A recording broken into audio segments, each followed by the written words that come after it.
Assalamualaikum warahmatullahi wabarakatuh. Kami dari kelompok 8 yang beranggota saya Depi Nur Pitasari dan teman saya yang bernama An Munawaroh.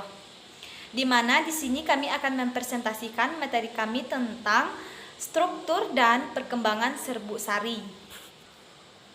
Pengertian serbuk sari. Serbuk sari atau polen adalah alat reproduksi jantan yang terdapat pada tumbuhan dan memiliki fungsi yang sama dengan sperma, di mana sperma adalah sebagai alat reproduksi jantan pada hewan. Serbuk sari atau polen adalah tanaman mikrogametofit yang dimana menghasilkan gamet jantan pada tumbuhan berbunga. Serbuk sari juga merupakan sel dengan 3 nukleus yang masing-masing dinamakan inti vegetatif, inti generatif 1, dan inti generatif 2. Serbuk sari berada dalam kepala sari atau dalam ilmiah antera, tepatnya di kantung yang disebut dengan ruang serbuk sari atau teca. Setiap kepala sari itu memiliki 2 ruang serbuk sari yang berukuran besar. Struktur serbuk sari. Serbuk atau sebutir serbuk sari merupakan sebuah sel yang memiliki inti serta protoplasma yang terbungkus oleh dinding sel yang terdiri dari intin dan eksin, di mana intin yaitu lapisan dalam dan eksin itu adalah lapisan luar. Intin adalah dinding sel yang terdapat dalam bagian dalam yang mengelilingi protoplasma. Dengan penyusunnya sebagian besar yaitu selulosa. Lapisan intin bersifat selaput, kemudian tipis dan lunak. Intin dibungkus lapisan yang disebut dengan eksin. Oke. Yang pertama tadi ada intin, yang kedua yaitu eksin. Eksin atau bagian luar dari serbuk sari terbuat dari zat yang dikenal sebagai sporofolin. Dirancang untuk merangkai bahaya lingkungan seperti radiasi ultraviolet, kelembapan, pengeringan, perubahan tekanan dan pengaturan suhu atau pH. Eksin atau lapisan luar dari serbuk sari dilapisi oleh zat yang lengket yang disebut dengan folenkit, di mana kemungkinannya menempel pada bunga tanpa tertiup angin. Lengketnya juga memungkinkan lebah untuk mengumpal bersama-sama dalam pelet. Dalam bau, warna, dan rasa juga berasal dari folenkit. Perkembangan serbuk sari. Perkembangan serbuk sari disebut juga dengan mikrogametosis yang terjadi pada kepala sari.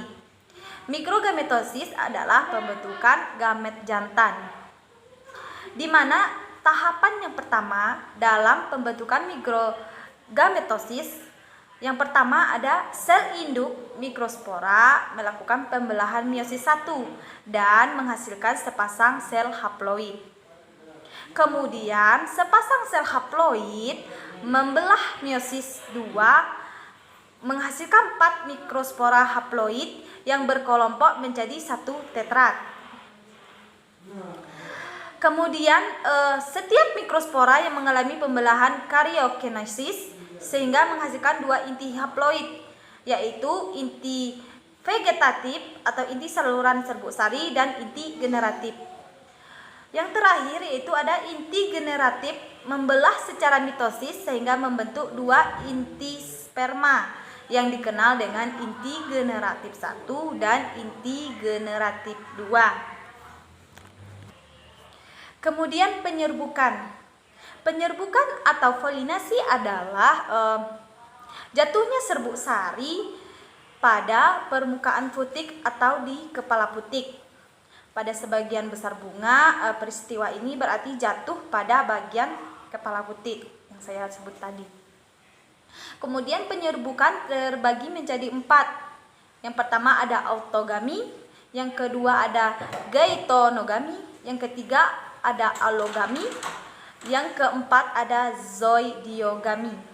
Kemudian akan dilanjutkan oleh teman saya An Munawaroh. Assalamualaikum warahmatullahi wabarakatuh. Baiklah, saya An Munawaroh akan melanjutkan penjelasan dari teman saya Devi Nurpitasari, yaitu tentang penyerbukan. Penyerbukan yang pertama yaitu autogami. Penyerbukan sendiri atau biasa disebut sebagai autogami merupakan jenis pada suatu bunga yang serbuk sarinya berasal dari bunga itu sendiri. Artinya, serbuk sari yang jatuh ke kepala putik pada bunga itu bervariasi. Nah, ciri-cirinya bunganya termasuk bunga sempurna yang memiliki kelamin jantan, betina, dan satu bunga saja. Contohnya pada tumbuhan yang melakukannya sendiri antara lain adalah mangga, jambu, bunga turi, bunga sepatu, rambutan, bunga telang, dan lain-lain. Selanjutnya penyerbukan yang kedua yaitu gaetogami. Nah, penyerbukan tetangga atau gaetonogami ini merupakan jenis yang serbuk sarinya berasal dari bunga lain pada tumbuhan tersebut. Artinya, serbuk sari jatuh ke kepala putik pada bunga lain, tapi bunga itu masih terletak pada tumbuhan itu sendiri. Terjadi karena bunga jantan dan bunga betina pada tumbuhan tersebut tidak berada dalam satu bunga, sehingga membutuhkan 2 bunga dalam tumbuhan yang sama untuk melakukan proses tersebut.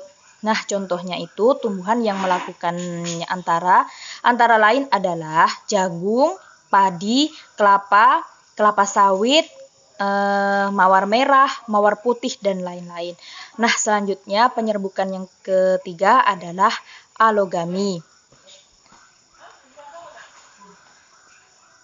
Jupiter is the big set disebut juga dengan istilah aneomogami atau anemofili. Jenis ini bisa terjadi pada bunga tumbuhan karena bantuan angin yang berhembus. Pada prosesnya ini terjadi saat angin meniup serbuk sari sehingga terlepas dari tangkainya, sehingga ia dapat masuk ke dalam kepala putik. Dengan bantuan angin umumnya terjadi pada bunga dengan mahkota kecil dan mawarnya tidak mencolok. Selain itu, bunga pada ini biasanya tidak mempunyai kelenjar madu atau nektar. Serbuk sarinya ringan, kepala putiknya besar, mempunyai tangkai sari yang panjang, dan jumlah serbuk sarinya banyak. Nah, contohnya pada tumbuhan yang melakukannya dengan bantuan angin antara lain adalah kelapa, rumput, jagung, padi, kelapa sawit, dan lain-lain. Nah, selanjutnya penyerbukan yang terakhir yaitu dengan hewan atau zoidogami, berproses melalui bantuan hewan yang punya istilah zoidiogami atau zoidofili. Ini bisa terjadi pada bunga tumbuhan karena bantuan hewan seperti kupu-kupu, lebah, kelelawar, siput, burung, atau serangga lainnya. Dengan bantuan hewan umumnya terjadi pada tumbuhan dengan bunga yang menarik. Ciri-cirinya bunga memiliki mahkota berukuran besar serta warna mahkotanya yang mencolok dan berwarna-warni. Selain itu, biasanya bunganya memiliki buah harum dan memiliki kelenjar madu atau nektar.